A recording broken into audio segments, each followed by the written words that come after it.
नमो भगवती वासुदेवाय नमः। नमस्ते दोस्तों, मैं श्वेता स्वागत करती हूँ आप सभी का आपके अपने चैनल कथा और भक्ति में। दोस्तों, आज आप सभी इस वीडियो में श्रवण करेंगे गजेंद्र मोक्ष की कथा। तो चलिए वीडियो शुरू करते हैं। अति प्राचीन काल की बात है। द्रविड़ देश में एक राजा राज्य करते थे। उनका नाम था इंद्रधूम। वे भगवान की आराधना में ही अपना अधिक समय व्यतीत करते थे। यद्यपि उनके राज्य में सर्वत्र सुख शांति रहती थी। प्रजा प्रत्येक रीति से संतुष्ट थी। तथापि राजा इंद्रधूम अपना सारा समय राज्य कार्य में कम ही दे पाते थे। वे कहते थे कि भगवान विष्णु ही मेरे राज्य की व्यवस्था करते हैं, अतः वे अपने इष्ट परम प्रभु की आराधना में ही हमेशा लीन रहते थे। राजा इंद्रधूम के मन में आराधना की लालसा उत्तरोत्तर बढ़ती ही गई। इस कारण वे राज्य को त्याग कर मलय पर्वत पर रहने लगे। उनका वेश तपस्वियों जैसा हो गया। सिर के बाल बढ़कर जटा के रूप में हो गए। वे निरंतर परब्रह्म परमात्मा की आराधना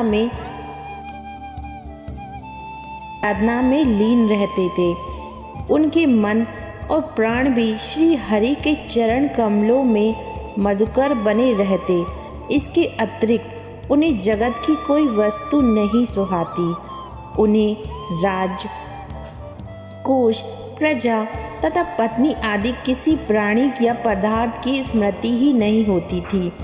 एक बार की बात है, राजा इंद्रधूम प्रतिदिन की भांति स्नान आदि से निर्वृत्त होकर सर्वसमर्थ प्रभु की उपासना में लीन थे। उन्हें ब्रह्म जगत का तनक भी ध्यान नहीं था। संयोगवश उसी समय महर्षि अगस्त्य अपने समस्त ऋषियों के साथ वहां आ पहुँचे, लेकिन न अर्घ, न पाद और न स्वागत। मौन व्रती राजा इंद्रधूम परम प्रभु के ध्यान में निमग्न थे। इससे महर्षि अगस्त्य कुपित हो गए। उन्होंने इंद्रधूम को श्राप दे दिया कि इस राजा ने गुरुजनों से शिक्षा नहीं ग्रहण की है और अभिमानवश परोपकार से निर्वृत्त होकर मनमानी कर रहा है। ऋषियों का अपमान करने वाला यह राजा हाथी के समान जड़ बुद्धि है। इसीलिए इसे घोर अज्ञानमय हाथी की योनि प्राप्त हो। महर्षि अगस्त्य भगवत वक्त इंद्रधूम को यह श्राप देकर चले गए। राजा ने इसे श्री भगवान का मंगलमय विधान समझकर प्रभु के चरणों में सिर रख दिया। क्षीरबद्धि से 10 सहस्त्र योजन लंबा, चौड़ा और ऊंचा त्रिकुट नामक पर्वत था। वह पर्वत अत्यंत सुंदर एवं श्रेष्ठ था। उस पर्वतराज त्रिकुट की तराई में ऋतुमान नामक भगवान वरुण का कीड़ा कनन था। उसके चारों ओर दिव्य वृक्ष सुशोभित थे। वे वृक्ष सदा पुष्पों और फूलों से लदे रहते थे। उसी क्रीड़ा कनन ऋतुमान के समीप पर्वत श्रेष्ठ त्रिकूट के गहन वन में हथनियों के साथ अत्यंत शक्तिशाली और अतिम पराक्रमी गजेंद्र रहता था। एक बार की बात है, गजेंद्र अपने साथियों को सहित प्यास की तीव्रता से व्याकुल हो गया। वह कमल की गंध से सुगंधित वायु को सूंघकर एक चित्ताकर्षक विशाल सरोवर के तट पर जा पहुंचा। गजेंद्र ने उस सरोवर के निर्मल, शीतल और मीठे जल में प्रवेश किया। पहले तो उसने जल पीकर अपनी तृष्णा बुझाई, फिर जल में स्नान कर अपना श्रम दूर किया।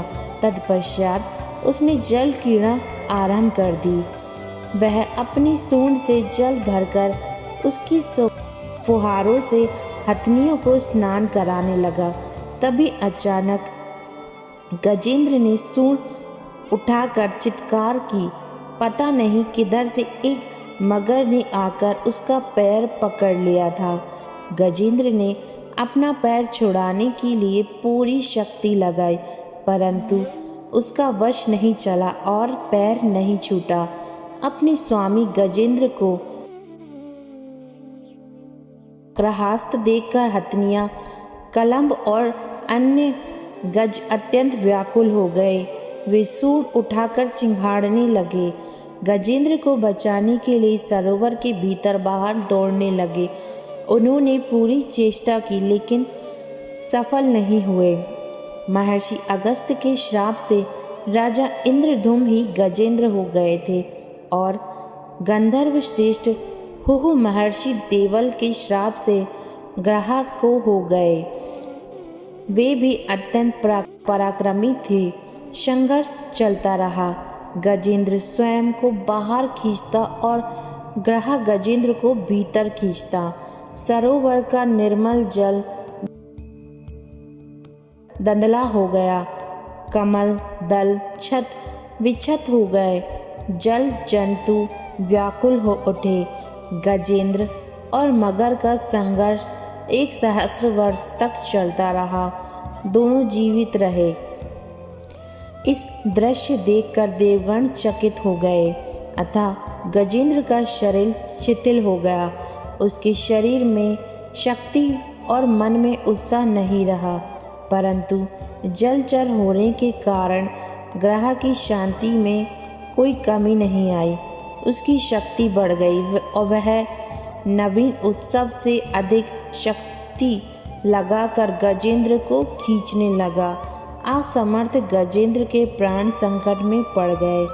उसकी शक्ति और पराक्रम का अहंकार चूर चूर हो गया।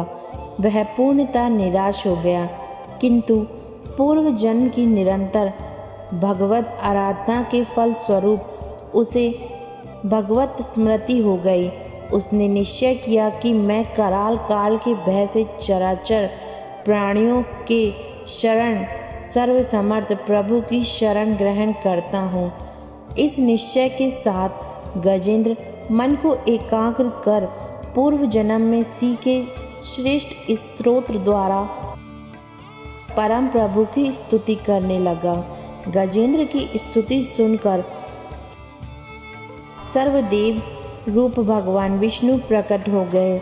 गजेंद्र को पीड़ित देखकर भगवान विष्णु गरुड़ पर आरूढ़ होकर अत्यंत शीघ्रता से उक्त सरोवर के तट पर पहुँचे।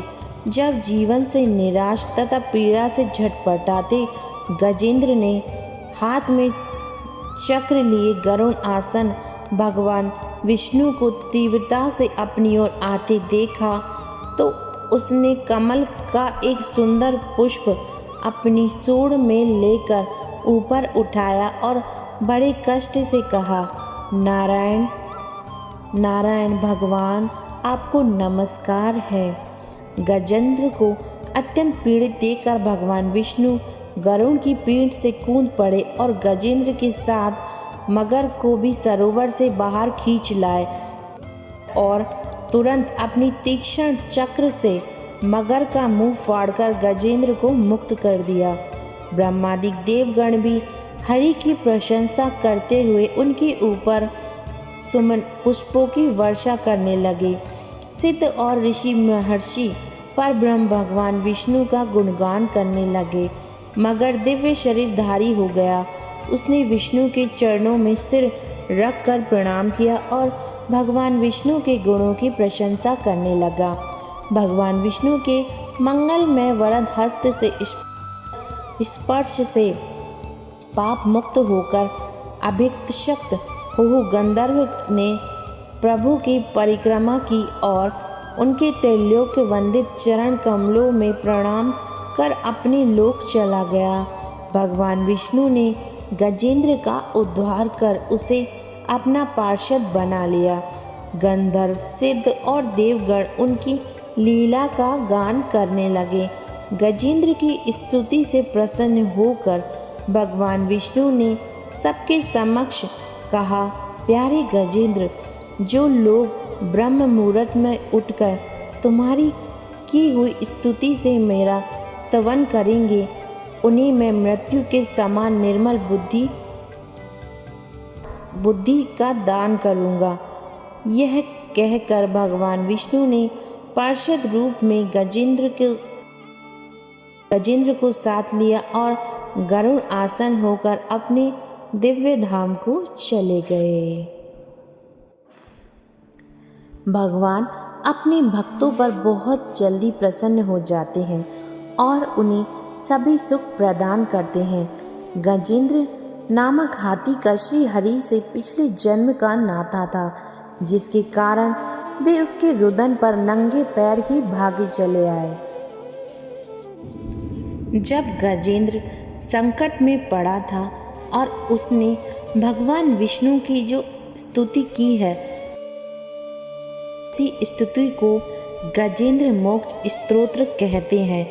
भगवान विष्णु ने आशीर्वाद दिया है कि जो भी ब्रह्म मुहूर्त में उठकर इस स्तुति का पाठ करेगा भगवान के समक्ष, तो भगवान उसके जप से प्रसन्न हो उसे कर्ज से मुक्त करेंगे, संकटों से, लड़ाई झगड़ों से, पितरों की मुक्ति और आत्मा को शांति यह स्तोत्र दिलाएगा। यह स्तोत्र किसी भी बड़ी समस्या से बाहर निकलने में मदद करता है और जीवन में सुख शांति लाता है। गजेंद्र मोक्ष स्तोत्र का नियमित रूप से पाठ किया जाए तो कर्ज से मुक्ति मिलती है। अगर आप जीवन में ऐसी समस्याओं में घिरे हुए हैं जहां आपको कोई रास्ता नज़र नहीं आ रहा है, तो आपको गजेंद्र स्तोत्र का पाठ करना चाहिए। रोजाना गजेंद्र मोक्ष स्तोत्र का पाठ करने से मानसिक तनाव दूर हो जाता है। स्तोत्र का जाप करने से जीवन में सभी प्रकार की परेशानियों से मुक्ति मिलती है, मोक्ष की प्राप्ति होती है, घर में सुख शांति बनी रहती है। इसके नियमित पाठ से मुश्किल समस्याओं का हल निकल आता है। गजेंद्र मोक्ष का पाठ पितृदोष से भी मुक्ति दिलाता है। माना जाता है कि गजेंद्र स्तोत्र निरंतर भक्ति भाव से पाठ करने वाला मनुष्य सभी प्रकार के पापों से मुक्त हो जाता है। गजेंद्र मोक्ष का पाठ करने से मनुष्य के सभी कष्ट और विघ्नों का विनाश स्वयं भगवान विष्णु करते हैं। इस स्तोत्र के पाठ करने वाला जातक मृत्यु के बाद कभी नरक में नहीं जाता। ओम नमो भगवते वासुदेवाय नमः। धन्यवाद दोस्तों कथा सुनने के लिए। आशा है आपको ये कथा पसंद आई होगी और वीडियो में दी गई जानकारी आपको पसंद आई होगी। अगर आप भी अपने जीवन में आर्थिक स्थिति से, पारिवारिक कलेश से, किसी भी तरह से आप परेशान हैं, तो आपको भी अपने जीवन में रोज़ाना नियम में गजेंद्र मोक्ष का पाठ अवश्य करना चाहिए। इस स्तोत्र के पाठ से माँ लक्ष्मी और भगवान विष्णु की कृपा आपके घर परिवार पर हमेशा बनी रहती है और आपके जीवन की सभी दुख तकलीफ़ों को भगवान दूर करते हैं। हरे कृष्णा, राधे राधे।